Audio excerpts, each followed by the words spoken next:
आखिरकार 6 बजे के बाद शरीर का अंतिम संस्कार क्यों नहीं किए जाते और क्यों मृत्यु के बाद शव को एक पल के लिए भी अकेला नहीं छोड़ा जाता? और क्या आपको पता है मृत्यु के बाद क्या होता है? और 24 घंटे बाद आत्मा घर क्यों आती है?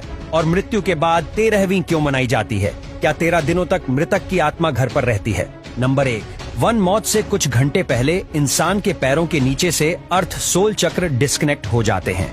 मतलब इंसान का धरती से कनेक्शन टूट जाता है और पैर ठंडे पड़ जाते हैं।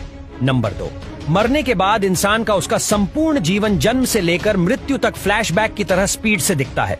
अकॉर्डिंग टू साइंस से सपना लगभग 7 मिनट का होता है। उसके बाद ब्रेन शट डाउन हो जाता है और अंत में इंसान अपनी सुनने की शक्ति खो देता है, जिसके बाद एशटल पार्ट्स टूट जाता है, जो कि एक तरह से शरीर और आत्मा का कनेक्शन है, जिसके टूटने से आत्मा शरीर से मुक्त हो जाती है। नंबर 3, लंबे समय से शरीर में रहने के कारण वो बॉडी को छोड़ने से मना करती है। वो फिर से बॉडी में प्रवेश करने की काफी कोशिश करती है, लेकिन वो असफल रहती है। जैसे हमारे लिए किसी की मृत्यु को स्वीकार करना मुश्किल होता है, वैसे ही आत्मा भी शरीर की मृत्यु को मानने से इनकार करती है।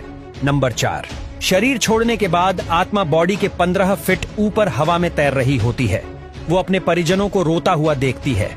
उसके बारे में बोले गए शब्दों से किसी शोर की तरह सुनाई देते हैं। नंबर 5, हिंदू ग्रंथों के अनुसार रात के समय अंतिम संस्कार नहीं किया जाता।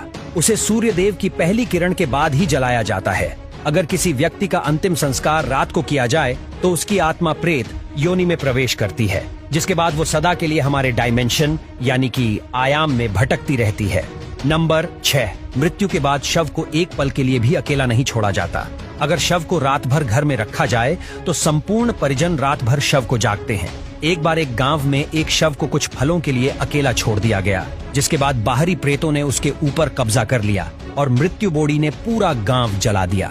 गांव में हनुमान जी का एक मंदिर था। से भरी हुई बॉडी जैसे ही हनुमान जी के मंदिर के सामने से गुजरी, उन आत्माओं ने हनुमान जी की मूर्ति देखी और फिर डर कर उस बॉडी को छोड़ दिया। तब से लेकर आज तक कोई भी डेड बॉडी को अकेले छोड़ने की गलती नहीं करता।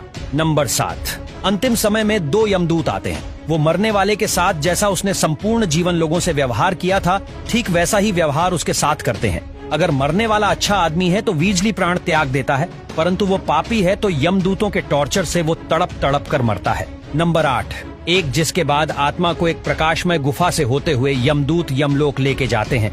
रास्ते में वैतरणी नदी पार करते हुए आत्मा को जाना होता है। ये ऑन दी आग से लथपथ होती है। जिसने अच्छे कर्म की है वो विजली इस नदी को पार कर लेता है, लेकिन अगर कोई पापी व्यक्ति है तो उसे काफी पीड़ा भोगनी पड़ती है। नंबर 9, जी उसके बाद उस आत्मा को यमराज के सामने खड़ा कर दिया जाता है।